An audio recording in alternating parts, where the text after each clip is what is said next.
الرحمن الرحيم إن الحمد لله نحمده ونستعينه ونستغفره ونعوذ بالله من شرور أنفسنا ومن سيئات أعمالنا من يهده الله فلا مضل له ومن يضلله فلا هادي له وأشهد أن لا إله إلا الله وحده لا شريك له وأشهد أن محمدا عبده ورسوله أما بعد رب اشرح لي صدري ويسر لي أمري واحلل عقدة من لساني يفقه قولي ربي زدني علما وارزقني فهما اللهم إنا نسألك علما نافعا ورزقا طيبا وعملا متقبلا. Assalamualaikum warahmatullahi wabarakatuh. Apa khabar? Semua sihat hari ini? Alhamdulillah. Hujung no duduk. Duduk kat hujung. Tak duduk situ boleh, ada banyak tempat lagi kat depan. Sejuk ke panas? Just nice. Tak sejuk sangat, tak panas sangat ya. InsyaAllah.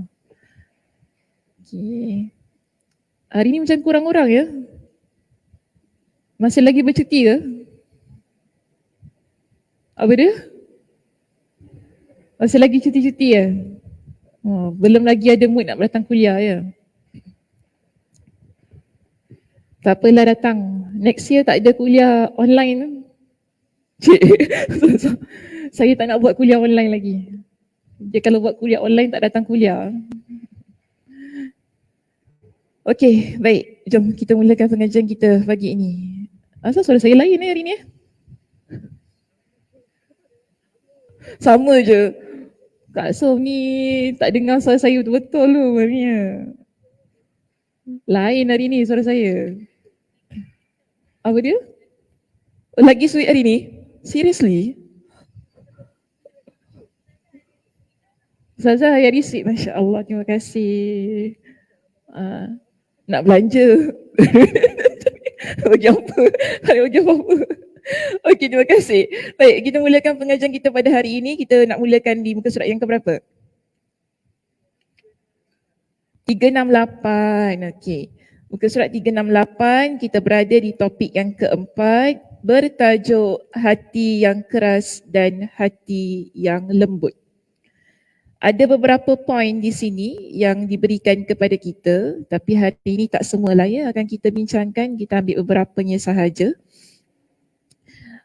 Berikut ini adalah beberapa kata mutiara tentang hati yang keras dan hati yang lembut. Biasanya kalau kita kata hati keras ni macam mana?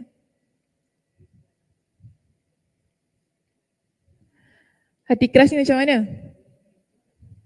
Hati keras dengan keras kepala sama ke tidak? Sama, lebih kurang. Itu batu ada besar duduk atas kepala. Macam tu kan? Itu batu ada besar duduk dalam kepala. Oh macam gitu ya. Tapi kalau hati, itu batu ada besar dalam hati, tak ada? Tak dengar ya? Tak pernah dengar macam itu kan? Tak pernah. Tapi hati yang keras dan kepala yang keras, kepala keras. Keras kepala, okey. Kau aku. Kepala, keras kepala. Nak saya kata sama ke lain ni? Tak sama.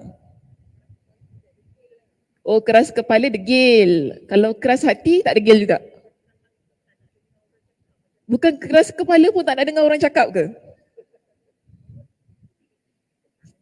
Macam sama kan? Macam sama je. Keras kepala tak nak dengar orang cakap. Keras hati pun tak nak dengar orang cakap. Sama je. Tak apalah, tinggalkan. Tinggalkan je lah tu. Yang penting kita nak bincang tentang hati yang keras. Okey, hati yang keras ataupun hati yang lembut di sini. Poin kita yang pertama, ya, di situ, tidak ada hukuman terberat yang dijatuhkan kepada seseorang hamba daripada hati yang keras dan dijauhkan dari Allah Subhanahu wa taala. Okey. Katakan ini merupakan hukuman yang berat. Bagi saya antaralah ya, hukuman yang berat ni ada banyak Allah Subhanahu wa taala tetapkan kepada diri kita. Tapi kalau kita kata dia antara yang terberat, ya betul, kerana macam tadilah kita kata orang kalau dia dah keras hati, kan dia akan berkait rapat dengan keras kepala juga. Kita kalau dah keras hati, kita dah keras kepala kan, dia tak nak dengar apa yang disampaikan kepada dia. Jadi di sini kita lihat ia sebagai satu hukuman ataupun azab lah yang Allah Subhanahu Wa Taala berikan kepada mereka yang melakukan dosa dan maksiat. Jadi kalau saya sini semua dah ikuti kan pengajian kita tentang kitab Ad-Da' Ad-Dawa. Okay, sebab siri kita yang pertama untuk kuliah di Masjid Darul Ghufran, kita dah bincangkan secara keseluruhannya kitab Ad-Da' Ad-Dawa. Dalam kitab Ad-Da' Ad-Dawa juga ada menyertakan kepada kita perbincangan apa sebab seseorang itu dia menjadi orang yang keras hati. Jadi antara puncanya ialah kerana dia begitu dekat dengan dosa dan maksiat dan tidak ada rasa untuk bertaubat kepada Allah Subhanahu Wa Taala. Dalam keadaan yang begini, orang yang sedemikian kita kata dia ini adalah insan yang Allah Subhanahu Wa Taala berikan kepada dia dengan hukuman yang berat. Sebagaimana juga dalam firman Allah Subhanahu Wa Taala, boleh rujuk dalam surah Al-Maidah ayat yang ke-13, dalam buku tidak ada ya. Sebab kalau dalam kitab ini dia cuma letakkan hanya poin-poinnya sahaja. Jadi pada pagi ini saya akan letakkan sekali lah ayat Al-Quran untuk support, untuk kita sokong perbincangan bagi setiap poin yang dinyatakan kepada kita pada hari ini. Baik, poin kita yang pertama tadi tentang hukuman Allah kepada mereka yang melakukan dosa dan maksiat, tidak mahu bertaubat kepada Allah Subhanahu Wa Taala, lalu antara azab yang Allah Subhanahu Wa Taala timpakan ke atas mereka ialah keraskan hatinya. Ini sebagaimana dalam surah Al-Maidah ayat yang ke-13, Allah Subhanahu Wa Taala berfirman, "Fabima naqdihim mitsaqahum la'annahum wa ja'alna qulubahum qasiyah." Surah Al-Maidah ayat yang ke-13. Okay, siapa ada apps Al-Quran boleh buka apps Al-Quran masing-masing. Teman-teman kita yang berada di rumah, jika ada Al-Quran di atas meja, di mana-mana saja boleh capai, buka Al-Qurannya untuk kita rujuk surah Al-Maidah ayat yang ke-13.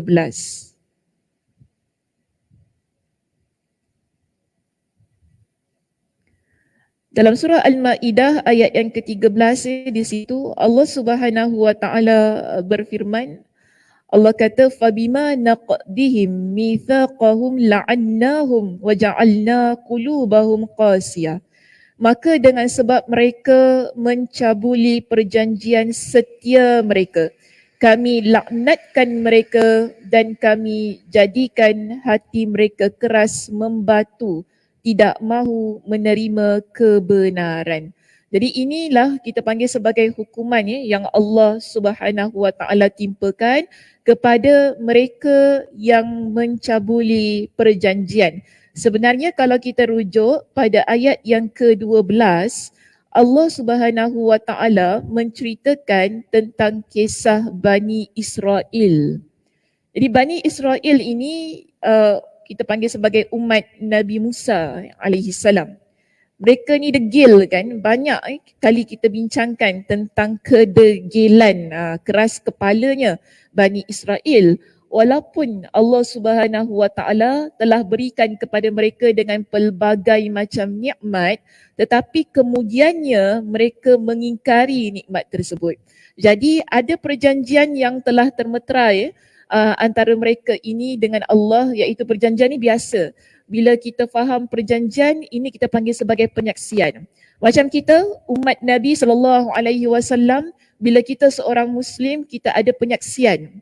Penyaksian kita adalah syahadah, di mana kita mengucapkan 2 kalimah syahadah. Ini merupakan perjanjian, jangan lupa. Bila seseorang dia mengucapkan 2 kalimah syahadah, itu bermakna dia telah mengucapkan perjanjian antara dia dengan Allah Subhanahu Wa Taala. Di mana dalam penyaksian kita kata apa? Aku bersaksi tidak ada Tuhan melainkan Allah dan Nabi Muhammad itu adalah hamba dan pesuruh Allah. Kan kita ucapkan sedemikian. Dia bukan semata-mata penyaksian kita, bukan setakat ucapan kita, kena ingat.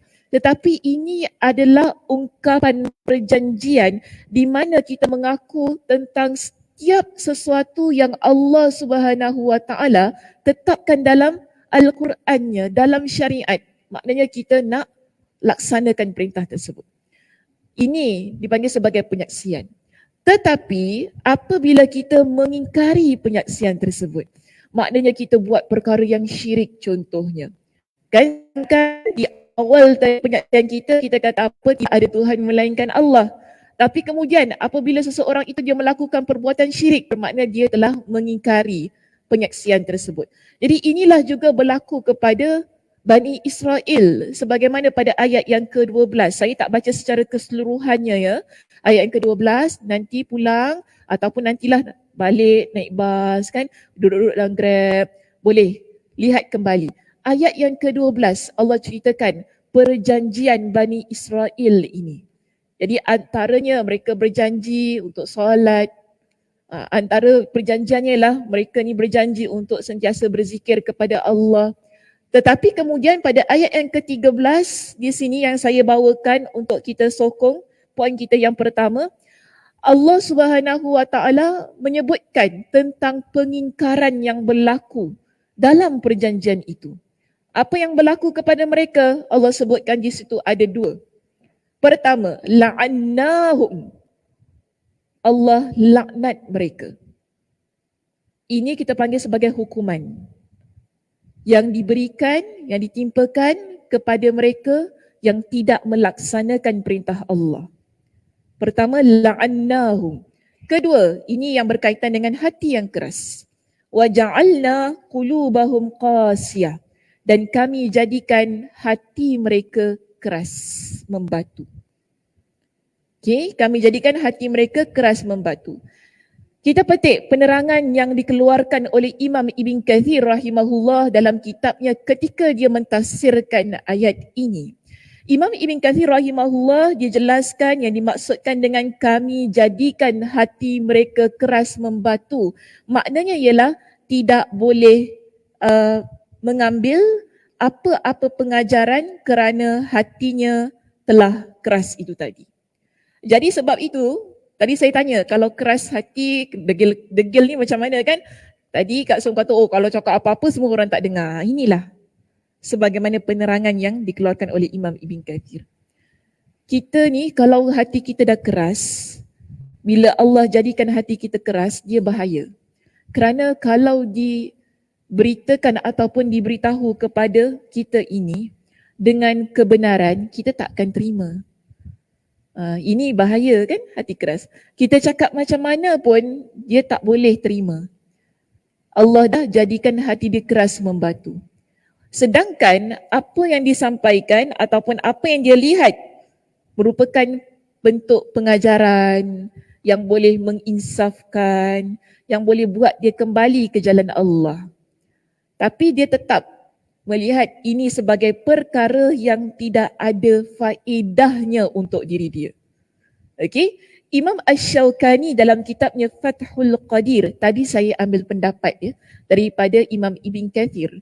Sekarang saya keluarkan pendapat daripada Imam Asy-Syaukani dalam kitabnya Fathul Qadir ketika dia mentafsirkan ayat ini. Apa kata dia? Dia kata ay sulba la ta'ya khairan wa la ta'qul. Maknanya bila kita kata orang itu dia memiliki hati yang keras, maknanya ada sesuatu penghadang yang terbina ataupun yang ada dalam hati dia itu tadi, di mana tidak boleh masuk pada hati tersebut khairan, iaitu kebaikan. Kebaikan dia tak boleh masuk dalam hati orang yang keras. Wala, dia kata dan dia pun tak boleh fikirkan kebaikan tersebut. Maknanya dia bertepatan dengan apa yang disebutkan oleh Imam Ibn Kathir tadi. Kenapa saya keluarkan pendapat Imam Ibn Kathir? Sebab dia adalah ulama yang terlebih dahulu daripada Imam Asy-Syaukani. Okey, Imam Asy-Syaukani datang kemudiannya. Jadi Imam Asy-Syaukani bagi saya dia juga mengambil pendapat yang sama sebagaimana Imam Ibn Kathir, cuma cara dia mengolah kembali pentafsiran itu sedikit berbeza dengan ayat yang berbeza. Namun yang penting kita nak kata orang yang dia keras hati ini sebenarnya adalah azab yang Allah timpakan kepada diri dia. yang Allah berikan kepada diri dia kerana dia melakukan dosa dan maksiat. Antaranya ialah dia mengingkari apa yang Allah Subhanahu Wa Taala perintahkan kepada diri dia. Okey, itu yang pertama. Saya datangkan ayat yang kedua untuk support lagi ya, poin kita yang pertama di sini, iaitu surah As-Saff ayat yang kelima. Surah As-Saff ayat yang kelima masih lagi membincangkan tentang kelakuan umat Nabi Musa alaihi salam ataupun pengikut Nabi Musa alaihi salam. Jika tadi pada surah Al-Maidah ayat yang ke-13 kita dapati mereka mengingkari perintah Allah. Pada ayat yang kelima dalam surah As-Saff, ia adalah ayat yang menceritakan tentang persoalan yang diajukan oleh Nabi Musa kepada para pengikutnya. Dalam surah As-Saff ini, Nabi Musa alaihi salam dia bertanya kepada mereka.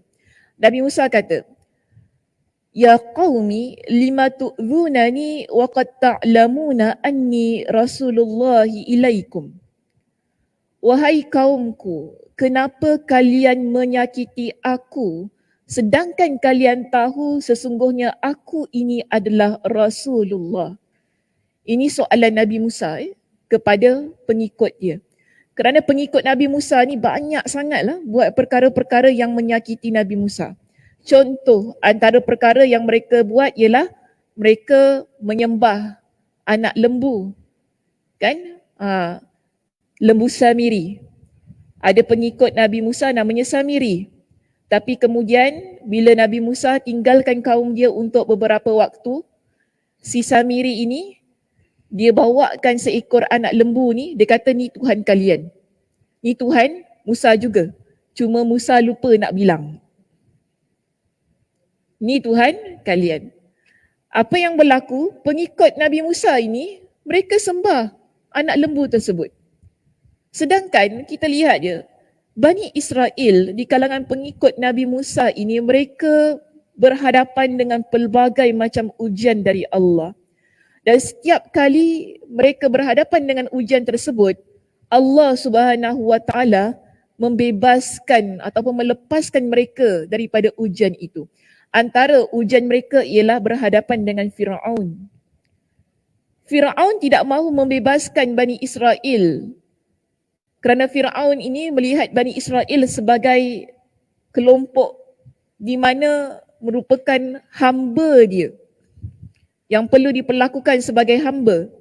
Nabi Musa jumpa dengan Firaun minta bebaskan pengikut dia di kalangan Bani Israel ni, tapi Firaun kata apa tidak, mereka selama-lamanya akan jadi hamba aku. Itu kata Firaun. Ini yang menjadi titik tolaknya Nabi Musa membawa mereka lari.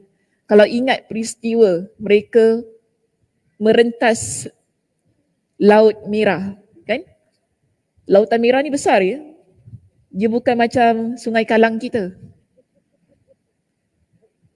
Itu tak ada maknanya lah. Itu kalau nak, orang kata kalau nak seberang selamat lagi. Ataupun Changi Beach, okay? Kan? Kecil tu. Tapi kalau Lautan Merah ni besar. Ya? Peristiwa tu berlaku di mana Nabi Musa seberang Lautan Merah tu. Allah Subhanahu Wa Taala buka Lautan Merah tersebut, beri peluang kepada pengikut Nabi Musa ni untuk seberang. Bukan kita kata lautan itu dia terbuka, buka gitu saja jalan tau, bukan. Tapi kita bayangkan laut kalau dia air apa? Kita panggil apa? Kering tu panggil apa? Laut surut. Yes. Sorry, lupa kata. Kalau air surut, kita masih lagi nampak tanahnya basah kan? Tapi situasi Nabi Musa dengan pengikutnya ketika mereka seberang tu, tanah tu kering tu. Sebab kita bayangkan, kalau tanah tu basah, macam mana nak seberang? Macam mana nak lari? Tak boleh. Kaki kita akan termasuk pada tanah itu kan? Dan ia berat untuk lari. Tapi Masya Allah Tabarakallah, Allah ceritakan, okay, ketika mereka seberang tu, Allah buka lautan tersebut tanahnya kering. Itu yang menyebabkan mereka boleh lari seberang ke bahagian yang sana. Sedangkan Firaun dan bala tenteranya dikatakan apa? Sikit lagi. Sehingga itu yang menjadikan Firaun dia confident. Dia kata kalau Musa boleh seberang, kenapa kita tak boleh seberang? Di kalangan komando dia kata, Firaun boleh ke kita seberang ni? Macam mana nak seberang? Seberang! Dia kata, jangan takut, seberang aja. Kan Musa boleh seberang, kita boleh seberang juga. Tapi boleh ke tidak? Setelah Nabi Musa dan pengikutnya seberang tu kan, tutup terus. Sedangkan Firaun dan bala tenteranya sudah berada di tengah-tengah lautan itu. Bila tutup, habis mereka mati. Tenggelam. Dengan keadaan yang mana kita lihat Firaun dia kata apa? Amantu bi Rabbi Musa. Aku beriman kepada Tuhan Musa. Waktu itu baru rasa nak beriman kepada Allah Subhanahu Wa Taala. Baru dia sedar tentang kekuasaan Allah Subhanahu Wa Taala. Yang saya nak cerita di sini ialah itu merupakan nikmat, antara nikmat yang terbesar Allah Subhanahu Wa Taala berikan kepada pengikut Nabi Musa. Tapi kita nampak pengikut Nabi Musa bila didatangkan dengan seekor anak lembu, kata ini Tuhan kau, ini Tuhan kalian, mereka lupa dengan nikmat itu, mereka sembah anak lembu tersebut. Dahsyat kan? Kita bayangkannya, hidup kita ini, kalaulah ada orang yang dia selamatkan kita. Saya bukan nak samakan Allah dengan makhluk, ya tidak. Tetapi kita lihat bagaimana hidup kita ni sebagai manusia. Bila ada orang yang berjasa kepada kita, contohnya selamatkan kepada kita, kita ingat tak jasa dia? Sampai mati kan? Sampai mati kita ingat. Kita akan ingat, beritahu kepada anak-anak kita semua, ingat orang ni, ingat orang ni. Kita akan perkenalkan siapa orang itu kerana jasa dia telah menyelamatkan. Sebab apa kita rasa? Kita berhutang nyawa dengan orang itu. Sampai begitu sekali keadaan kita. Kalau ada orang mungkin hina orang tersebut, ada orang yang mengasari, ada orang yang buat perkara yang tak baik kepada orang itu, kita akan sanggup untuk mempertahankan orang tersebut kerana kita rasa kita berhutang nyawa itu tadi. Dia keadaannya sedemikian. Tapi ini dengan Tuhan ya, kena ingat. Allah berikan kepada kita dari hujung rambut kita hingga ke hujung kaki ini. Allah berikan dengan pelbagai macam nikmat. Satu nikmat Allah tarik. Kenapa kita tak kembali kepada Allah? Kenapa hati kita masih keras? Ini persoalan yang diajukan oleh Nabi Musa kepada para pengikut dia. Kenapa kalian masih lagi ingin menyakiti aku, sedangkan kalian tahu bahawasanya aku adalah Rasulullah? Dengan kata lain, kenapa kalian lupa tentang nikmat yang Allah berikan kepada kalian? Kenapa kalian masih lagi berpaling pada apa yang Allah Subhanahu Wa Taala perintahkan?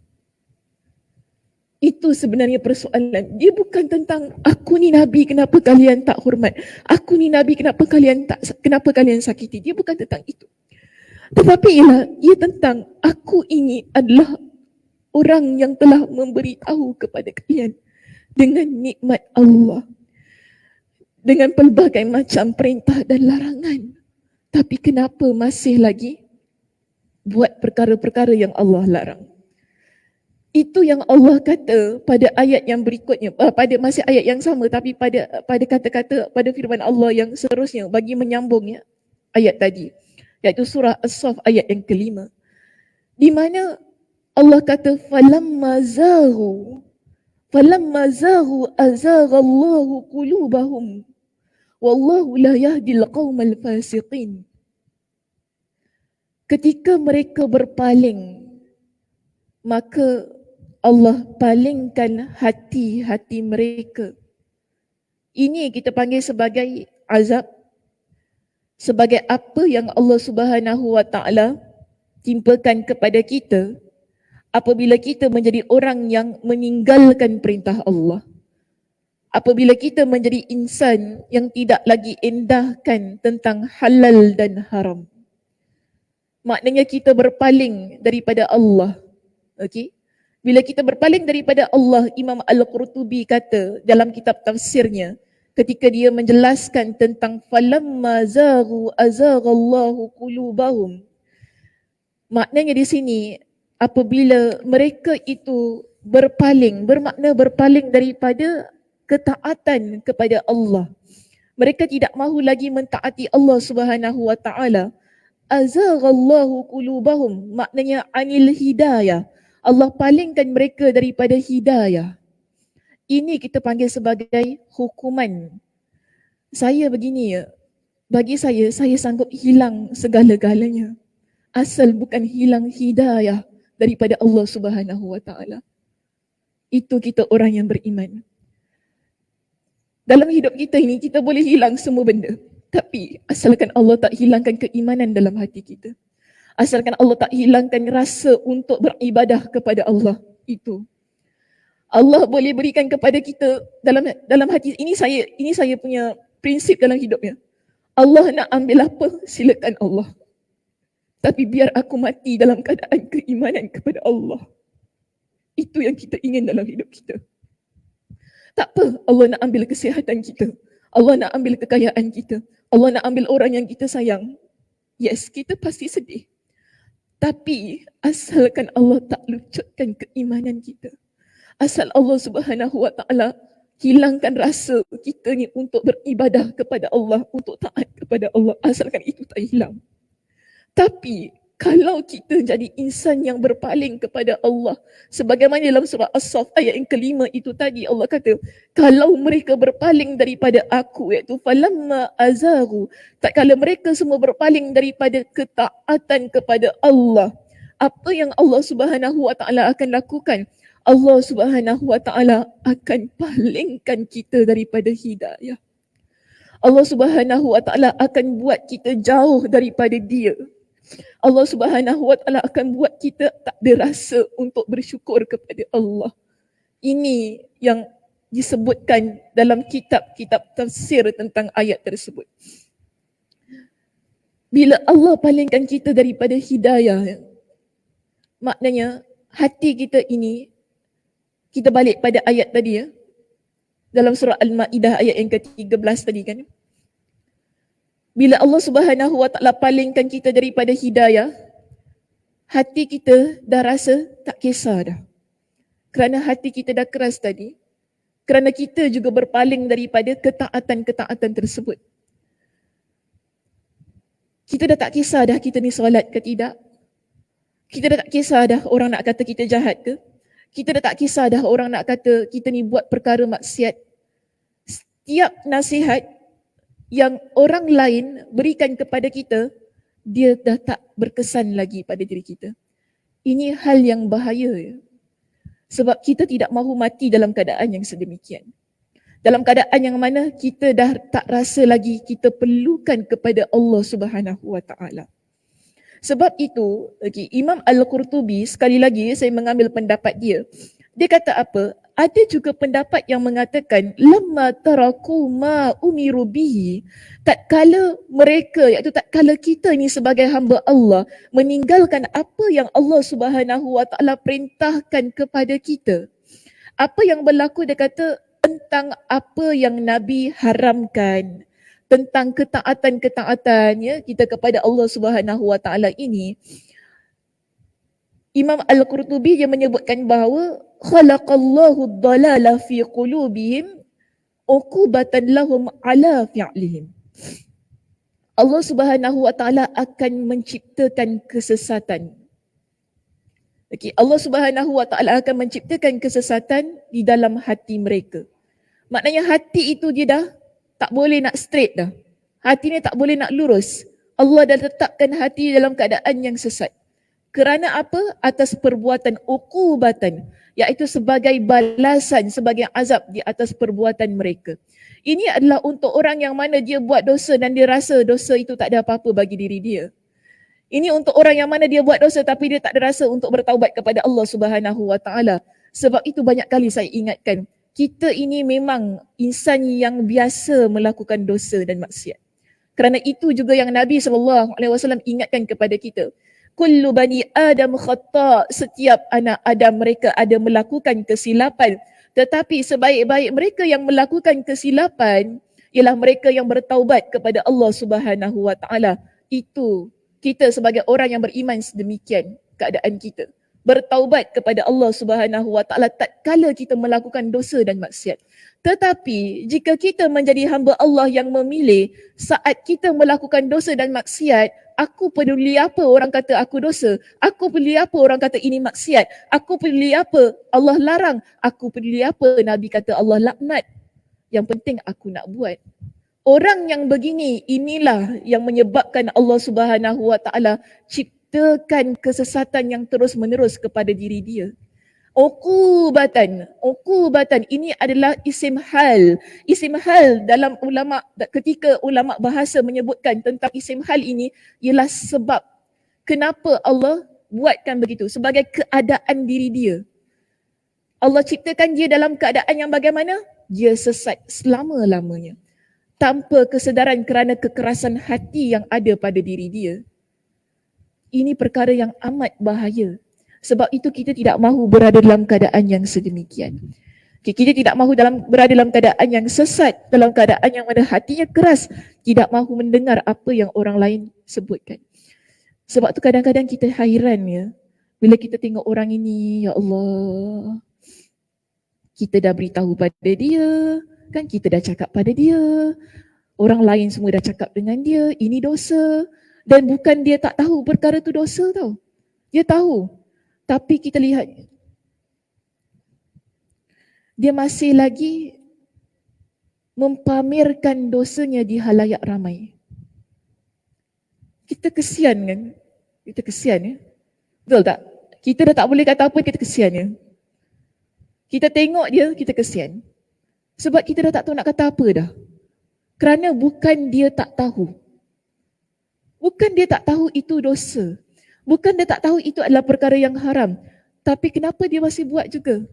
Kemungkinan dia terkena kepada azab Allah ini.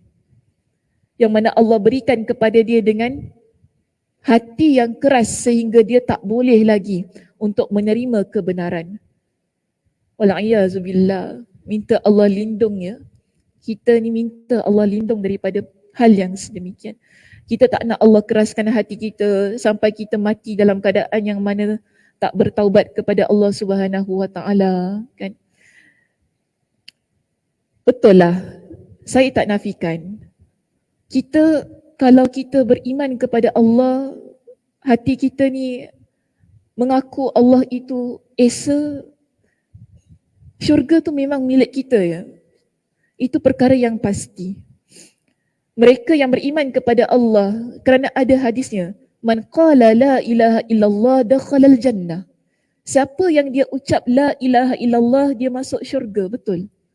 Nabi SAW sebutkan begitu. Tapi kita jangan jadikan ucapan kita la ilaha illallah itu sebagai satu semata-mata satu tiket yang menjadikan kita orang yang kata kita ni boleh masuk syurga walaupun kita buat maksiat. Dalam keadaan yang sedemikian kita kena ingat, Allah ni Maha Adil. Takkan Allah nak samakan orang yang buat maksiat walaupun dia ucap la ilaha illallah dengan orang yang dia tidak buat maksiat dan mengucapkan la ilaha illallah.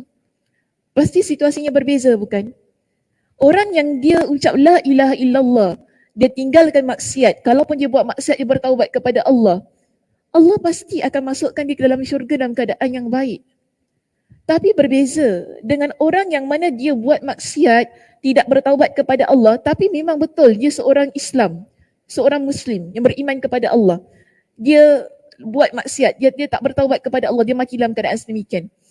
Akhirnya memang Allah Subhanahu Wa Taala masukkan dia dalam syurga. Kan ada sebuah hadis, penghuni neraka yang terakhir keluar tu kan, dalam keadaan merangkak, keluar daripada neraka Allah. Okey. Kejap ya. Tadi poin yang pertama ya, surah Al-Ma'idah ayat yang ke-13. Surah As-Saff ayat yang ke-5 . Saya masih lagi bincangkan surah As-Saff ayat yang ke-5.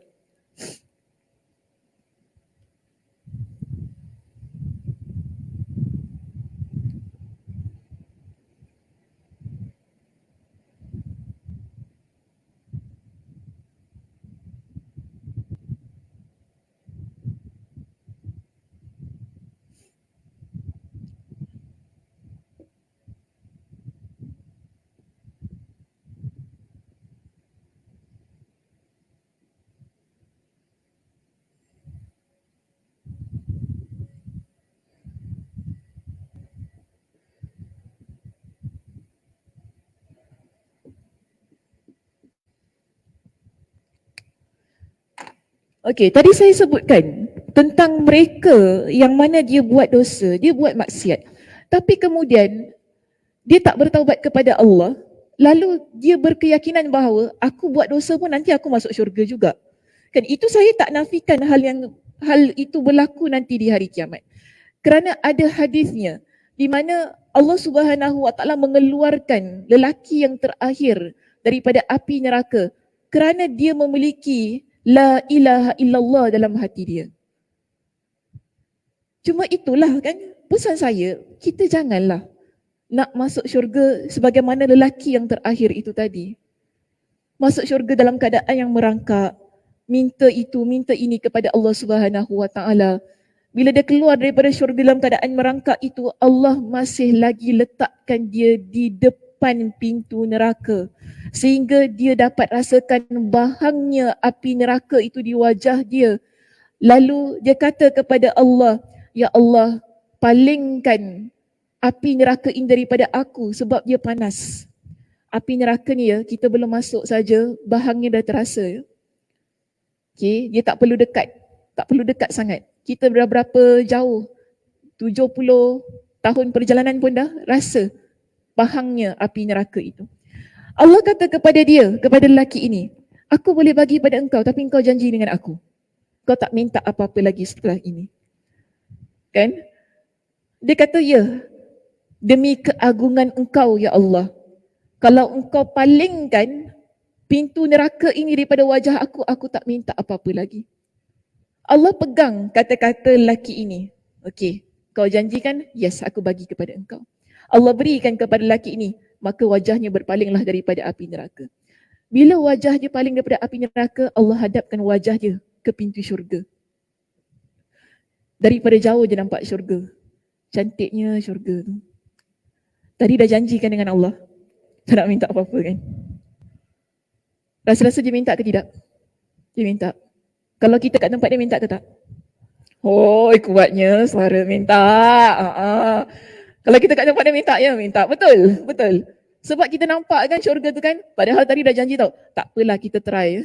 Kita try kan. Kalau Allah bagi, yelah tak tahu kan Allah bagi ke tidak kan. Jadi ini yang berlaku kepada lelaki itu. Dia cuba.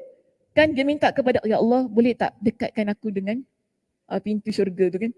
Allah kata, bukankah engkau dah janji dengan aku? Kau tak nak minta apa-apa lagi? Tapi lelaki ni dia berdoa. Maknanya dia terus minta pada Allah lah, ya Allah kau bagilah. Allah kata kepada dia, okey, aku bagi kepada engkau. Tapi janji, lepas ni jangan minta apa lagi.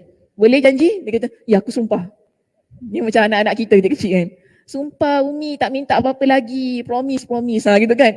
Promise, hari ni beli toys, nanti besok dia tak sampai 24 jam tau. Nanti dia nampak dia pergi kedai mainan lagi, dia minta lagi. Nak ni, semalam baru janji budak ni tak nak minta mainan kan. Tapi dia minta lagi. Perangai macam budak. Ini manusia. Allah memang ciptakan manusia dalam keadaan perangai kita begitu ya. Kita mudah lupa dengan apa yang kita janji, apa yang kita sumpah kan. Kita cepat berpaling daripada sesuatu. Kita kalau nampak satu yang bagus, kita dah mula goyang macam tu kan keadaan. Kan? Kahwin dengan seorang perempuan ni cantik, nampak perempuan lagi cantik, goyang lagi kan. Sebab tu lelaki boleh kahwin 4. Alamak goyang, alamak cantik pula. Tapi dia kawal. Macam tu keadaan dia. Kita apa-apa pun kita goyang kan, tapi kita kawal Cantiknya lah Dah kahwin dengan lelaki ni, nampak lagi handsome pula dia ni goyang lagi. Tapi kita kawal sebab kita tahu dosa. Keadaan yang sedemikian. Tetapi manusia ini Allah ceritakan ya dalam keadaan hamba Allah ni. Di dalam keadaan dia dah Allah berikan dengan nikmat tu tadi kan. Dia minta pada Allah, Allah kata, okey, dijanjikan, janji. Terus Allah palingkan wajah dia di pintu syurga tu, Allah dekatkan dia. Kita kalau dah dekat, kita nampak kat dalam kan. Tengok kat dalam, best pula kat dalam tu ya. Orang makan buah-buahan, dah lama tak makan buah apple. Sebab dalam neraka. Selamanya dalam neraka kan. Dalam neraka ni minum air yang bernanah saja. Dalam neraka ni minum air yang bahang daripada api neraka. Luka-luka penghuni neraka tu kita makan, itu makanan kita. Kalau kita jadi penghuni neraka, tak rasa buah-buahan yang manis ni. Dia tengok kan dalam syurga tu. Biasanya lah dalam syurga, orang petik-petik buah apple makan kan, lari sana lari sini, rehat tidur, ya Allah. Cantiknya lah syurga ni. Dia minta pada Allah nak masuk. Kalau kita minta, ke tak nak minta? Tadi dah janji tau. Tak apa nak masuk dalam. Oh Kak Som, tak apa, kita nak masuk dalam. Nak masuk dalam punya pasal kan. Nak masuk dalam punya pasal tak kisahlah ya. Mungkin janji pun mungkin janjilah begitu. Okey. Dia minta kepada Allah, betul. Dia minta kepada Allah, ya Allah kau masukkanlah aku ke dalam syurga. Allah tanya lagi kepada dia, wahai hamba, bukankah engkau telah bersumpah atas keagungan aku, engkau tidak akan minta sesuatu setelah aku letakkan kau kat depan pintu syurga ni? Tapi dia peduli apa? Kan? Dia doa, sampailah Allah kata, masuklah engkau dalam syurga. Yang saya nak ceritakan ni, senang ke tak masuk dalam syurga tu? Untuk mereka yang dah keluar daripada api neraka. Bukan mudah. Kita kena minta, merayu, minta pada Allah. Sampai akhirnya Allah masukkan kita dalam syurga. Berbeza dengan orang yang mana di saat kehidupan dia beramal soleh, buat banyak ketaatan, kan? Dia tidak tinggalkan perintah Allah. Dia jadi orang yang mana betul-betul beriman kepada Allah Subhanahu Wa Taala. Allah Subhanahu Wa Taala akan terus masukkan dia dalam syurga dalam keadaan yang terhormat. Sebab tu kita sebagai hamba Allah, pilihlah. Okay, sebab ini kita punya plan kita semua kena plan tau hidupnya. Kita tahu sebelum pergi kuliah Sakinah kena planning kan, betul tak? Bangun pukul berapa, sebab jauh ya kan. Bangun pukul berapa, naik bas, kan? Kalau gini, kita dah plan kan minda kita. Kita jangan lupa plan untuk akhirat kita. Okay, kita ada financial planning sekarang kan, financial planning kan, untuk hari tua nanti, retirement kita macam mana kan, nanti tak ada duit, takut kita hidup susah. Tapi macam mana kita punya retirement planning tu untuk akhirat? Fikirkan bersama. Okay, untuk kita di akhirat kelak, kita perlu plan. Plannya bila? Sekarang.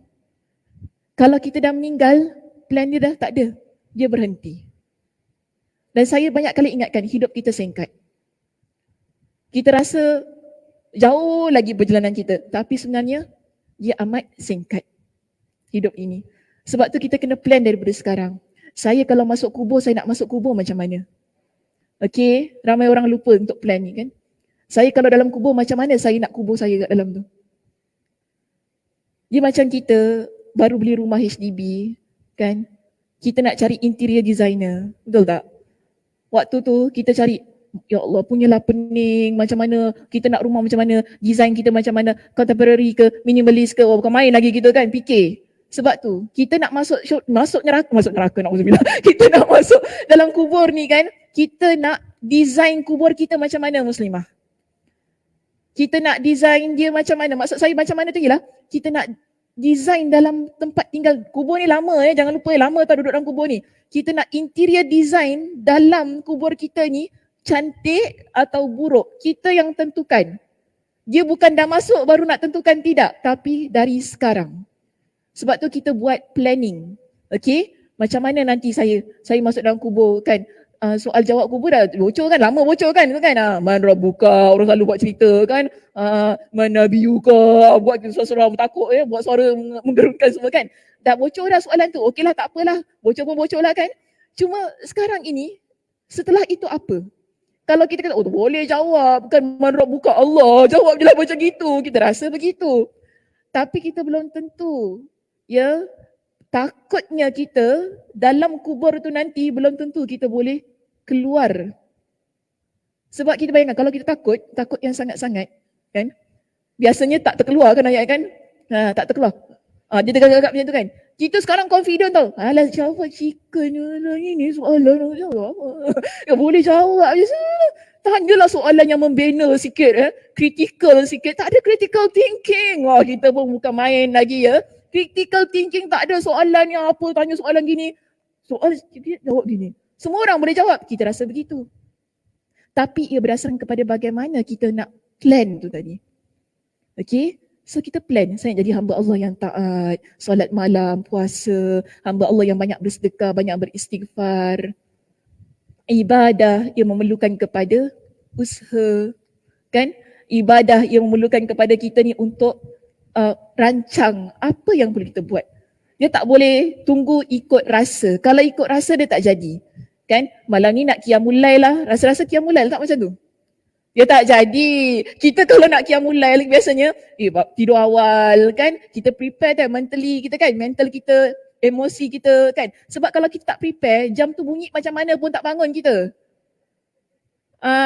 Kalau kita tak prepare, dia bunyi lah, kau nangis lah jam. Ngangok. Itu dulu. Sekarang taklah, rumah flat tak adalah. Dulu masa saya belajar, ada sampai budak Cina tu, dia ketukkan pintu bilik saya. Betul, dia ketuk. Dia bukan ketuk pelan-pelan tau. Sebab dia tak boleh dengar bunyi bising. Yelah kita orang Melayu kan, kita orang Islam kan, kita bangun subuh. Kan dia manalah bangun pagi-pagi pukul 5 kan. Itu bukan dia punya budaya pun tak. Dia okey lah kalau dia bangun pun dia buat benda lain kan, dia exercise apa kan. Budak-budak ni pukul 5 bunyi jam kita kan, dia dah mengamuk dah. Dia tak boleh. Kalau kita sekarang kita penat, betul tak? Kita belajar malam stay up, pasal pukul 5 nak bangun dah tak larat. Kadang kita tak sedar, sampai tak bunyi jam pun kita tak dengar. So kita biarkan budak tu, ya Allah, dia ketuk. Ini saya tu peranjat bangun. Kenapa ni? Ada gempa bumi. Rupanya budak Cina sebelah ni dia ketuk. Dia mengamuk. Siap dia letak nota kat bawah. Dia cakap, sorry, your alarm. Dia kata gitu kan. Your alarm. So kita, okey lah. So saya ketuk pintu bilik dia lah. Saya kata, I'm so sorry lah. Saya cakap dengan dia lah kan, sorry, terima kasih lah sebab kejutkan saya. Dia cakap macam tu kat dia. Okay, it's okay. No, it's okay. Dia kata, dia dah takut dah sebab dia tak sangka saya akan ketuk pintu bilik dia kan. It's okay, I'm so sorry. Okay, selamat. Esok tak ketuk lagi. Sebab diorang tak boleh.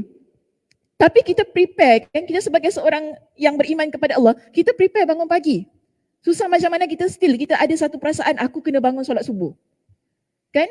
Dia kadang bunyi jam ke tak bunyi jam ke, ada azan ke tak ada azan ke. Kat Singapura tak bunyi azan kan. Kalau kat Malaysia kita pagi-pagi dah budak-budak dah siap buka apa zikir ke apa. Pagi-pagi dah bunyi dah bising-bising tu kan. Tapi bangsa dia tak boleh lah. Jangan. Nanti dia complain. Oh, please low down your volume, your speaker, masjid low down. Itu dekat Malaysia lah. Kat Singapura memang tak boleh. Okay? Kat Singapura memang tak boleh. Semaknanya kita nampak. Tapi ini kita lihat sebagai satu penghormatan jugalah kepada orang lain yang bukan beragam Islam lah. Maknanya kita kena jaga diri kita. Kita jangan mentang-mentang kita nak beribadah, kita plan tadi, bukan main lagi, tak kisah. Tak suka hati aku nak qiyamul lail. Kau dah memang, kita pun cakap lah, tak beriman kepada Allah, keluar ayat macam tu kan. Tak boleh lah. Kita kena faham juga keadaan diri dia kan. Kadang-kadang kita masalah juga bila kita beribadah, kita tak fikirkan tentang orang lain, bangsa lain kan. Tak boleh begitu. Jangan terlampau selfish lah dengan ibadah kita. Apapun di sini, tadi poin kita yang pertama tadi, saya datangkan surah As-Saff ayat yang ke-5 berkenaan dengan orang yang mana mereka ini berpaling daripada Allah Subhanahu Wa Taala. Allah Subhanahu Wa Taala menjadikan mereka orang yang sesat dan menciptakan kesesatan itu dalam hati mereka sebagai uqubah, itu sebagai azab untuk mereka. Okey, baik, kita pergi kepada poin kita yang kedua, iaitu api neraka diciptakan paling jauh dari Allah. Apa ni? Sorry. Api neraka diciptakan untuk meluluhkan hati yang keras. Ya Allah. Dia tengok jam.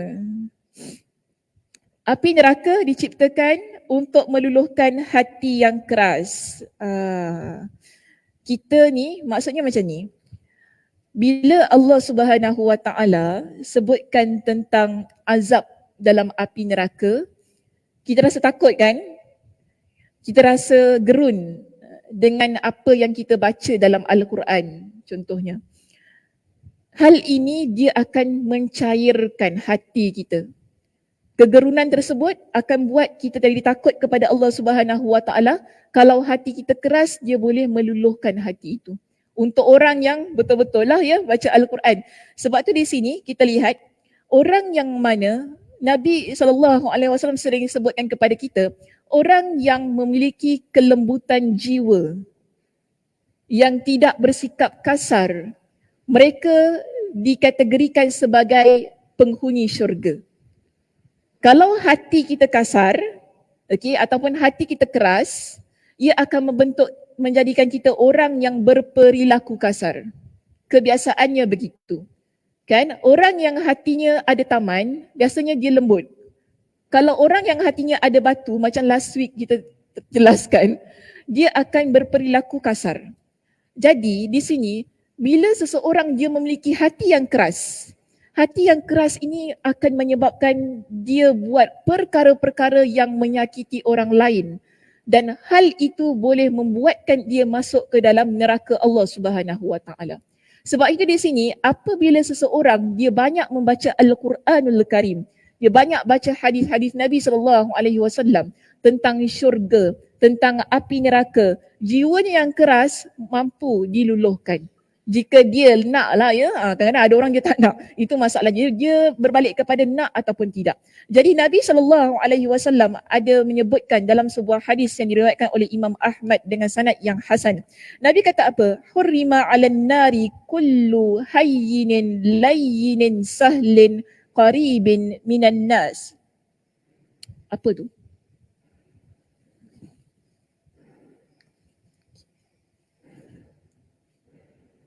Biasanya tak macam ni. Ni first day ke apa?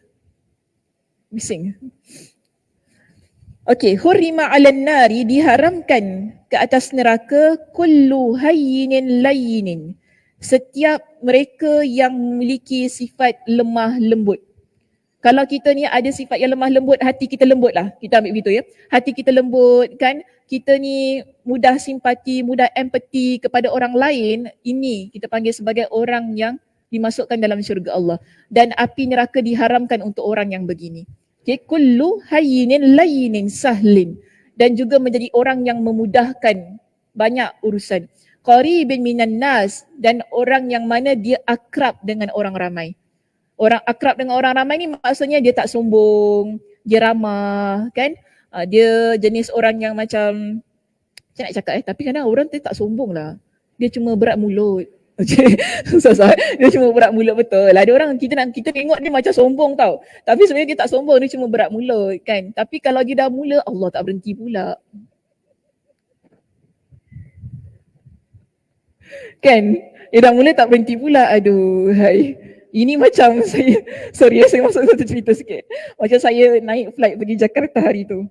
Saya tengok kakak sebelah ni tak berbual tau. Macam senyap kan.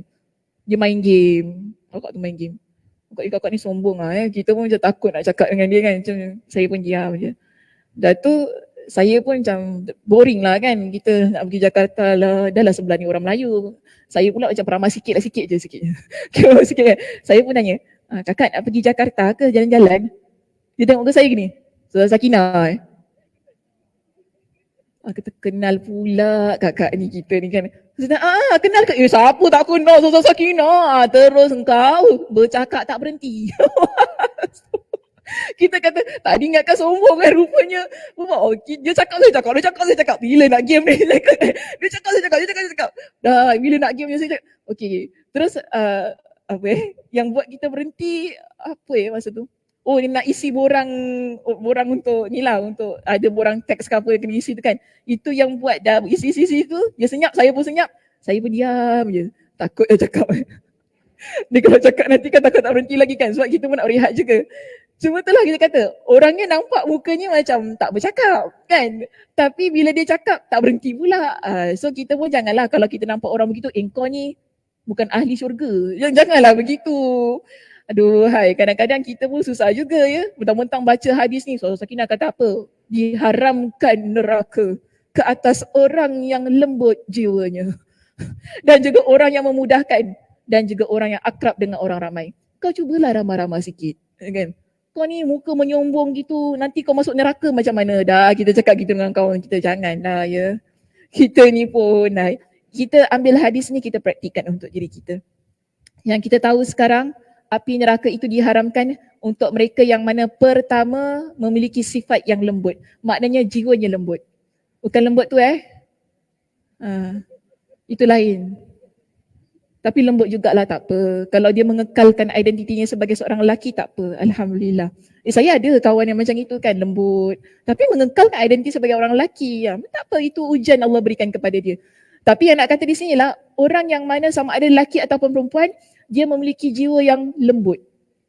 Dengan orang lain pun bertuturnya bertutur yang baik. Kan tuturnya adalah tutur yang lembut. Tutur yang baik, tak kasar. Okay? Maknanya jiwanya tak keras. Ini diharamkan pada dia dengan api neraka. Yang kedua tadi, orang yang memudahkan orang lain. Kan kita nak buat apa-apa, kita mudahkan ya. Jangan sukarkan tak boleh, dulu saya belajar susah, sekarang awak belajar semua kena susah juga. Tak bolehlah buat macam itu. Kan setiap orang memiliki keadaan yang berbeza-beza. Kemudian yang ketiga tadi, qarib, iaitu orang yang akrab, maknanya yang diramah, tak sombong ya dengan orang ramai. Hadis tadilah hadis riwayat Imam Ahmad dengan sanad yang hasan. Baik, seterusnya di sini, okay, kita lihat nombor 3 ya. Hati yang paling jauh dari Allah adalah hati yang keras. Okey, hati yang paling jauh dari Allah adalah hati yang keras. Ini nombor 3 Okey. Yang nombor 3 ini boleh ambil surah Az-Zumar ayat 22. Maaf lupa nak catat. Tadi hadis riwayat Imam Ahmad. Poin nombor 2 tadi, hadis riwayat Imam Ahmad dengan sanad yang sahih ke hasan saya sebut? Hasan. Okey.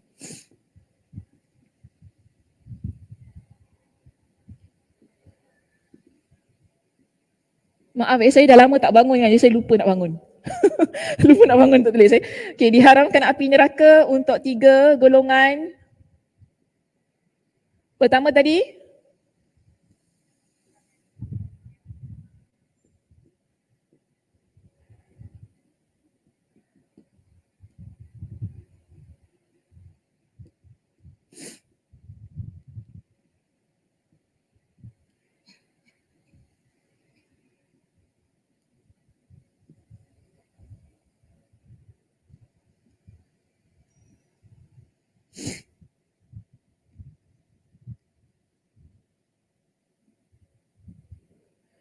sekarang masuk poin yang ketiga, ambil surah Az-Zumar ayat yang ke-22. Poin kita yang ketiga, Imam Ibn Al-Qayyim Al-Jauziyah dia sebutkan di sini, hati yang paling jauh dari Allah Subhanahu Wa Taala adalah hati yang keras. Allah Subhanahu Wa Taala sebutkan dalam surah Az-Zumar ayat yang ke-22, afaman syarahallahu sadrahu lil Islam fahuwa ala nuri min rabbi. Ini adalah persoalan yang Allah Subhanahu Wa Taala ajukan. Allah kata apa? Adakah orang yang telah dilapangkan Allah dadanya untuk menerima Islam, lalu dia tetap berada dalam cahaya hidayah iaitu petunjuk dari Tuhannya, sama dengan orang yang mana tertutup hatinya dengan kederhakaan? Jadi ini persoalan yang Allah Subhanahu Wa Taala ajukan kepada kita. Okey, sekarang ini kita bayangkan kita semua di kalangan muslimah, semua masih mencatat ya? Sila. Tak, nanti terlepas. Nak catat sekarang ke saya bagi masa? Ke nanti? Dah Saya ganggu ke tidak mencatatnya? Cik Ana okey? Okey? Ustazah boleh? Boleh okey. Takut nanti kan tertinggal apa saya cakap. Okey, lihat saya. Semua tengok saya. Semua mata-mata sila tertumpu kepada saya. Jangan lihat whiteboard. Apa gunanya saya di hadapan? Okey, so lihat gini. Kita sebagai seorang yang beriman kepada Allah, Allah Subhanahu Wa Taala berikan kepada kita di sini dengan satu persoalan. Adakah sama orang yang mana Allah dah lapangkan dadanya untuk Islam, untuk menerima ketaatan, yang mana dia itu taat kepada Allah Subhanahu Wa Taala dalam kehidupan dia, dan dia berada di atas jalan kebenaran itu dengan orang yang mana hatinya keras. Okey, hatinya keras dan menderhaka kepada Allah Subhanahu Wa Taala. Kita jawab apa? Sama ke tidak? Takkan sama. Ya, takkan sama. Sebab itu pada ayat ini Allah kata fawail, celakalah orang yang mana keras hatinya. Okey, fawailul lil qasiyati qulubuhum min zikrillah. Celakalah orang yang mana keras hatinya daripada mengingati Allah Subhanahu Wa Taala. Ini menunjukkan kepada kita, mereka yang memiliki hati yang keras adalah orang yang jauh daripada mengingati Allah Subhanahu Wa Taala. Dan Allah Subhanahu Wa Taala menyebutkan dengan ancaman kecelakaan di dalam ayat ini. Dia bukan main-main ya, hati keras ni. Hati keras ni bukan sebab hati kita, suka hati kita lah milik kita. Oh tak, hati ini milik Allah ya, bukan milik kita. Kan? Hati ini milik Allah. Allah Subhanahu Wa Taala berhak untuk letakkan hati kita ni di mana. Tapi tugas kita sekarang ialah minta kepada Allah. Sebab itu tentang doa, ya muqallibal qulub, tsabbit qalbi ala dinik. Ya wahai yang membolak-balikkan hati, tetapkan hatiku di atas agamamu. Kenapa kita doa setiap hari doa tu? Kenapa ia menjadi doa yang sering dibaca oleh Nabi SAW. Sehingga di kalangan para sahabat, mereka ni rasa pelik. Nabi ni kan orang yang dah Allah bukakan hati dia, memang dah seorang Nabi. Kenapa Nabi masih lagi baca doa ini? Itu persoalan isteri baginda, itu Ummu Salamah. Datang Anas radhiyallahu an, dia tanya kepada Nabi, wahai Rasulullah, adakah anda takut ataupun khawatir tentang kami? Sebab kita ni semua dah masuk agama Islam. Kita dah beriman kepada Allah, kita taat kepada Allah. Kan kita taat kepada perintah anda iaitu sebagai seorang Nabi dan Rasul. Kenapa masih lagi kita kena baca ayat ini ataupun doa itu? Nabi kata, ya aku khawatir dengan kalian. Kerana apa? Hati kita ini, Nabi kata apa? Hati anak Adam, ia berada antara jari-jari Allah. Yang Allah boleh palingkan, Allah boleh tegakkan. Dia begitu. Nabi beritahu begitu. Sama ada kepada Anas maupun kepada Ummu Salamah yang bertanya kepada Nabi SAW berkaitan dengan hati. Itu menunjukkan hati kita ini milik Allah. Allah berkuasa untuk tetapkan kita di atas jalan kebenaran ataupun jalan kesesatan. Tapi kenapa kita masih lagi berada di atas jalan kebenaran? Kerana doa kita. Kerana kita minta kepada Allah Subhanahu Wa Taala agar tetapkan hati itu di atas jalan kebenaran. Sebab itu di sini, kalau seseorang dia meletakkan hati dia di atas jalan kemaksiatan yang sehingga hati itu menjadi keras membatu, Allah kata ini adalah hati yang celaka. Maknanya kalau kita kata celaka tu, hati yang rugi, tak memberi manfaat bagi diri dia untuk dunia dan akhirat dia. Kerana hati itu adalah hati yang tidak berzikir kepada Allah Subhanahu Wa Taala. Okey. Kemudian kita lihat di sini yang nombor 4 ya. Nombor 4, apabila hati telah keras, maka mata pun menjadi sulit menangis kerana Allah. Ini satu perkara ya, kena ingat tu. Hati kita kalau keras, kita susah nak mengalirkan air mata kita kerana Allah Subhanahu Wa Taala. Soalan saya, kenapa kita menangis kerana Allah? Ataupun kalau kita menangis ni kan, apa sebab yang buat kita menangis, yang kita rasa itu kerana Allah Subhanahu Wa Taala?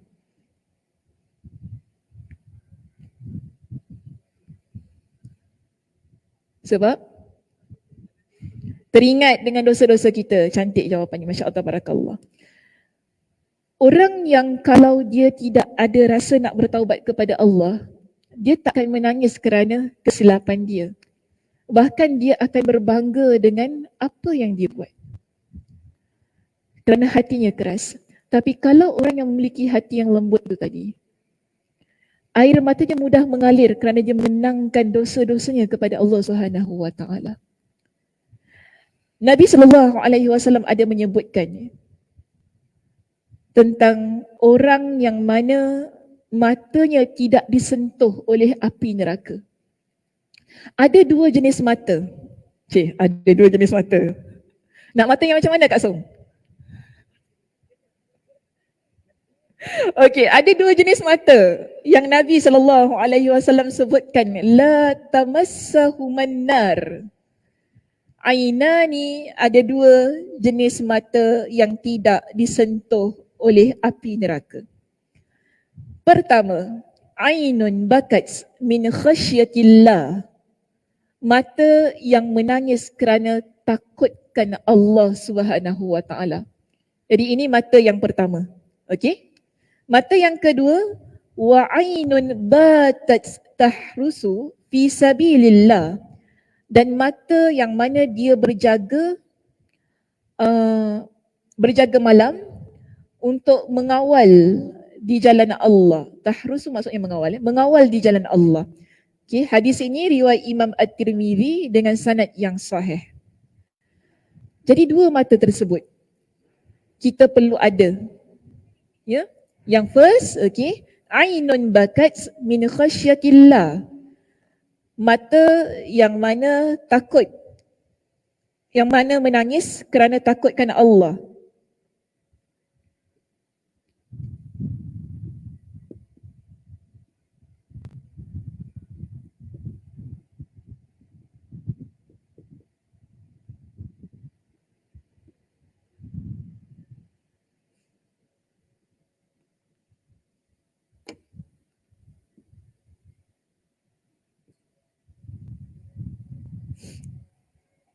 Dua mata, okay, yang tidak disentuh api neraka.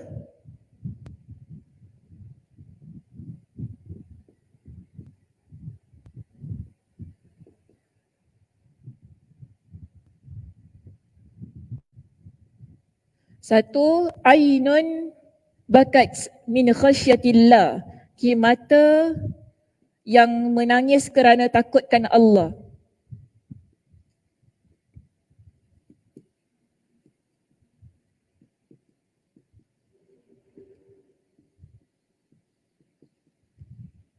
Yang kedua, ainun batat tahrusu fi sabilillah. Mata yang berjaga malam di jalan Allah.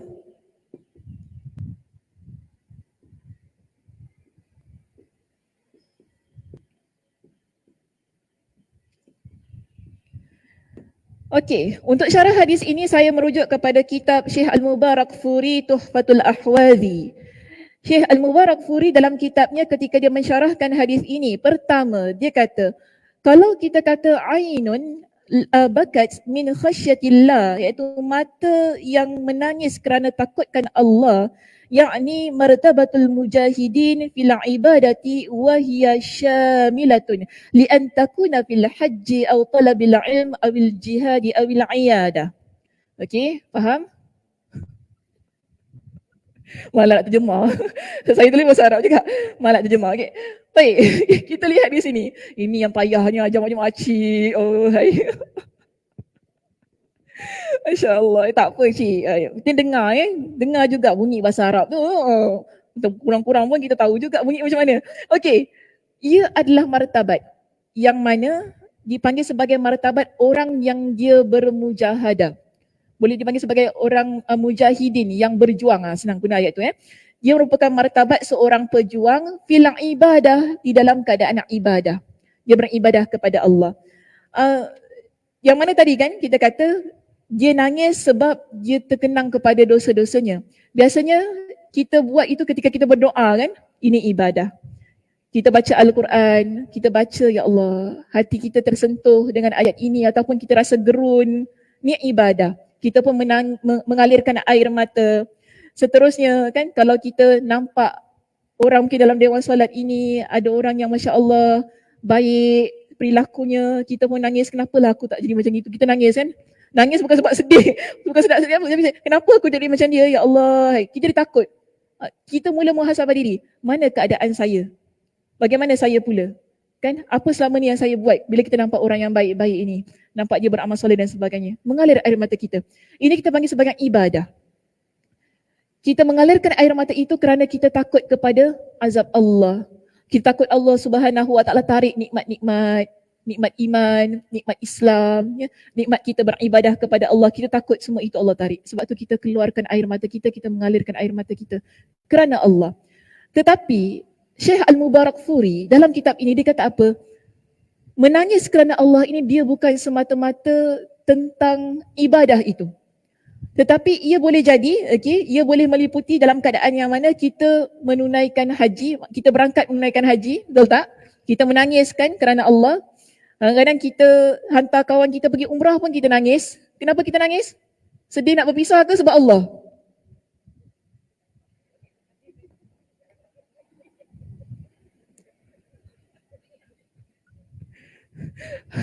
Macam-macam. Kita nangis sebab apa? Ya Allah, bukan sebab kita nanti kalau dia mati tak balik, bukan gitu. Tapi kita menangis, ini orang ini dalam perjalanan beribadah kepada Allah. Kita dapat rasakan sukarnya perjalanan itu. Tapi sekarang umrah macam pergi holiday kau. Umrah macam pergi holiday, susah nak dapat umrah yang susah. Tapi maknanya di situ dia memperuntukkan perjalanannya, perjalanan nak ibadah kepada Allah. Ya. Nampak di situ bila kita sedih tu kan, kerana ya Allah doakan kita, ya, doakan kita mudah-mudahan ya, kita sampai ke sana. Ini kita panggil kerana Allah Subhanahu Wa Taala. Dia bukan semata-mata sebab kita takut, kita gerun begitu. Tapi kerana kita nak jadi orang yang lebih baik tentang pengibadatan itu tadi. Ataupun dia kata tu tadi, au talabil ilm, ataupun orang yang menangis kerana dia menuntut ilmu. Pernah nangis sebab belajar? Ya. Kalau tak faham nangis, alah Kak Sum, tak faham nangis pula. Yelah kan, kalau susah nak faham kan, Suazan ni cakap apa, saya pernah nangis tau. Bukan maksud ni bukan kerana Allah, dia nangis sebab memang pensyarah tu punya perangai. Sebab dulu, first time saya menjejakkan kaki saya di universiti kan, yelah kita belajar di Malaysia. Malaysia ni ada banyak bahasa. Okay, mereka ni ada yang cakap Terengganu, Kelantan, ada cakap Sarawak, Sabah kan. Kita ni bahasa Singapore, Johor lah gitu, KL, orang KL guna bahasa gini kan. Tak ada logat-logat. Bila masuk dalam dewan kuliah tu, pensyarah ni dia cakap bahasa Terengganu kau. Aku, apa dia cakap? Dah lah dia bahas tentang fiqah kan, tentang fiqh kan, fiqh ibadat kan. Saya macam mana nak exam ni nanti, tak faham dia cakap apa. Daripada awal sampai akhir dia cakap Terengganu, berbuat Terengganu, saya terkebil-kebil, balik bilik memang nangis lah. Dia cakap apa tak faham, nangis melalak lah, aduh Sakinah. Tapi kita kena bijak lah kan. Tak semestinya kita tak faham tu, kita baliklah buka buku, balik buka tengok kitab bahasa Arab. Tadi cakap Terengganu, bahasa Arab. Kalau cakap bahasa Arab saya faham lagi tau. Dia cakap Terengganu saya tak faham. Tapi sebab itu first time kita duduk dekat situ kan. Tapi lama-lama Alhamdulillah lah. Alhamdulillah sebab dah mula bercampur kan dengan kawan Terengganu. Oh dia cakap Terengganu sekarang jangan sekarang kau ngumpat aku faham. Sekarang jangan. Ngumpatlah macam mana. Guna bahasa Sabah, Sarawak saya boleh faham. Sebab saya duduk lama di Malaysia 15 tahun saya duduk sana.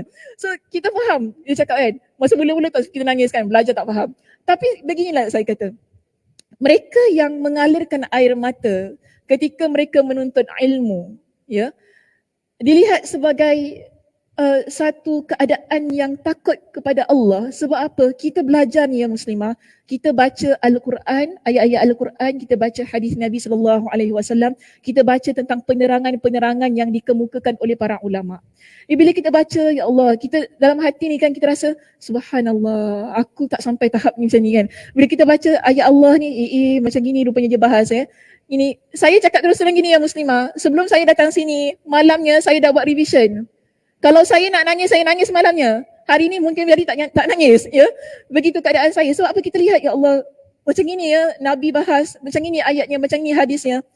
Kita jadi muhasabah pada diri kita sendiri. Ini orang yang belajar. Orang belajar begitu. Cuba usahakan ya. Ini mujahadah. Sebab tu tadi Syekh Al-Mubarakfuri dia kata apa? Ini merupakan martabat orang yang mujahadah. Yang mana dia berjuang dengan nafsu dia. Kalau kita baca buku, kita boleh mengalirkan air mata, saya kata anda lulus. Anda adalah ahli ilmu yang berjaya, jiwa dan raga. Tapi kalau kita baca kitab, kita tak ada rasa nak keluarkan air mata, tak ada rasa pun, maknanya kita tak menjiwai apa yang kita baca, apa yang kita buat revision, masih lagi, banyak lagi yang perlu dilakukan. Okey, masih lagi banyak yang perlu dilakukan. Beritahu kepada anak-anak kita yang masih lagi belajar. Belajar ni dia bukan semata-mata sebab kita nak pass dalam examination. Okey, tapi bagaimana kita menjiwai apa yang kita belajar? Bagaimana ia masuk dalam hati kita? Ilmu ni buat hati kita jadi lembut. Itu yang kadang-kadang kita mudah mengalirkan air mata. Kita dengar ayat Al-Quran, kita dengar hadis Nabi, kita baca, kita dah rasa macam masuk dalam jiwa kita, air mata kita mengalir. Kita mengalirkan air mata bukan sebab kita sedih atau tidak, tapi kita rasa ya Allah, menusuknya kata-kata Nabi, menusuknya ayat Al-Quran itu, dia meresap dalam jiwa kita.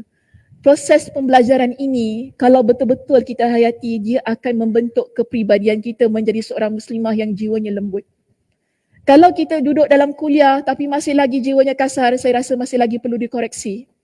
Ada banyak lagi perkara yang perlu kita koreksi. Kita muhasabahkannya dalam diri kita ini. Sebab ilmu itu secara automatik bagi saya, jika ia benar-benar dihayati, jiwa kita dia akan mudah tersentuh. Jiwa kita dia akan mudah rasa apa yang dia baca, apa yang dia dengar, apa yang dia pelajari. Kalau tak, maknanya kena banyak istighfar kepada Allah ya muslimah. Mungkin ada hal maksiat dosa yang kita buat, itu yang buat ilmu susah nak masuk. Kalau tak faham pun kena banyak istighfar kat so. Kenapa tak faham-faham ni ada dosa ke tak? Tak semestinya. Kadang-kadang orang tu yang buat kita tak faham, bukan sebab dosa. Tapi kadang-kadang kita lihat, cuba muhasabah, kenapa ada ilmu susah nak faham? Cuba lihat Imam Asy-Syafi'i rahimahullah. Dia belajar, Imam Asy-Syafi'i rahimahullah orang yang mudah menghafal. Dia bukan macam kita ulang 50,000 kali pun belum tentu masuk dalam otak. Tapi Imam Asy-Syafi'i sekali baca, sekali itu masuk dalam pemikiran dia. Satu hari dia tak dapat kan? Dia jumpa dengan guru dia. Syakautu ila Waqi'. Saya mengadu kepada Waqi'. Waqi' ni guru kepada Imam Asy-Syafi'i. Tentang sukarnya aku ni nak menghafal. Jadi Waqi' ni kata apa? Al-ilmu nur wa nurullahi la yuhda lil 'asi. Ilmu ini adalah cahaya. Cahaya Allah dia tidak akan memberikan ataupun dia tidak akan masuk kepada orang yang melakukan kemaksiatan. Nasihat Waqi' itu juga saya pegang sepanjang saya belajar. Bila ada orang selalu tanya kepada saya, apa rahsia selalu apa rahsia senang belajar dan sebagainya. Saya tak kata kena hafal, saya tak kata kena banyak buat revision, saya tak kata tu. Saya cuma kata satu je. Banyak ibadah kepada Allah, istighfar kepada Allah, dekatkan diri kepada Allah, insya-Allah ilmu itu akan masuk kepada diri kita. Kerana kerasnya hati dia akan menghalang ilmu tersebut masuk dalam diri, itu yang buat kita susah nak hafal, susah nak ingat, susah nak menghayati. Kan? Kerana mungkin di situ ada penghalang pada cahaya yang nak masuk dalam hati kita, iaitu tentang ilmu tu tadi. Maka di sini kita lihat Syekh Al-Mubarakfuri, dia meletakkan orang yang belajar itu juga sebab kalau dia mengalirkan air matanya adalah orang yang mana mata tersebut adalah mata yang tidak disentuh oleh api neraka. Yang kedua tadi, wa ainun batat tahrusu fi sabilillah.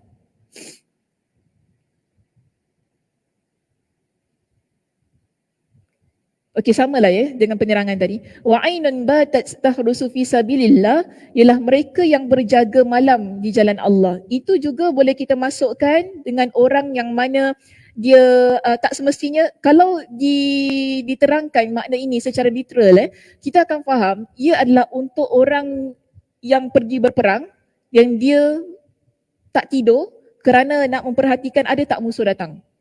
Ini maksudnya. Tetapi Syekh Al-Mubarakfuri dia kata tak semestinya. Ia juga boleh kepada orang yang dia stay up untuk belajar, orang yang mana pergi menunaikan ibadah haji, orang yang mana dalam perjalanan musafir kerana Allah Subhanahu Wa Taala. Dan senang kata begini muslimah, apa-apa yang kita buat kerana Allah yang buat kita bersengkang mata, inilah mata yang tidak disentuh oleh api neraka. Jadi kalau kita nak stay up, atau mesti guna bahasa budak-budak sekolah pula. Kalau kita nak bersengkang mata ni, maknanya tak tidur malam ni kan. Kenapa kita tanya diri kita, kenapa aku nak stay up malam ni? Nak tengok Netflix? Ada orang gitu kan? Nak tengok drama Korea back to back? Kenapa? So masing-masing ada jawapan sendiri kan?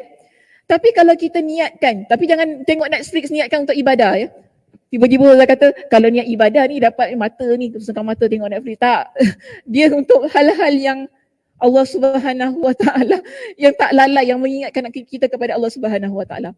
Contoh mungkin kita nak belajar, kita nak mengulang kaji, ataupun kita bekerja kan, mencari nafkah. Ini juga peluang untuk kita anggap ia sebagai ruang beribadah kepada Allah Subhanahu Wa Taala. Jadi tak semestinya orang kata bersengkang mata ni lah bersengkang mata yang lebih jurus kepada solat malam, okey, ataupun pergi berperang itu tadi.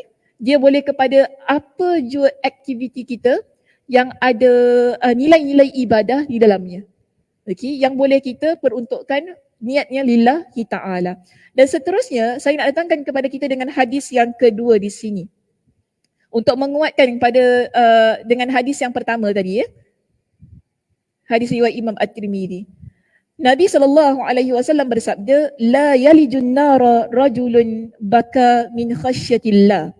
Tidak masuk dalam api neraka seseorang yang mana menangis kerana takutkan Allah Subhanahu Wa Taala. Okey, hadisnya adalah hadis riwayat Imam At-Tirmidzi dengan sanad yang sahih juga. Dan last kali di sini sebagai menutup perbincangan kita, saya datangkan hadis Nabi SAW.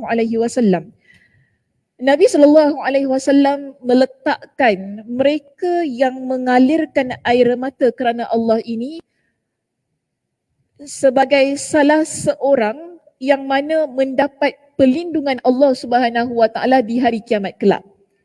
Ada 7 golongan yang Allah Subhanahu Wa Taala akan berikan perlindungannya di hari kiamat, di mana tidak ada perlindungan yang baik melainkan perlindungan Allah Subhanahu Wa Taala. Kita kalau nak minta perlindungan, kita tak boleh minta perlindungan kepada mak kita, bapak kita, tak boleh. Hanya Allah saja yang boleh berikan kepada kita dengan perlindungan tersebut di hari kiamat. Jadi ada 7 golongan. Antaranya Nabi sebutkan warajulun khalian, warajulun khalian fafadat ainahu min khasyatillah. Maaf macam mana ayat ni?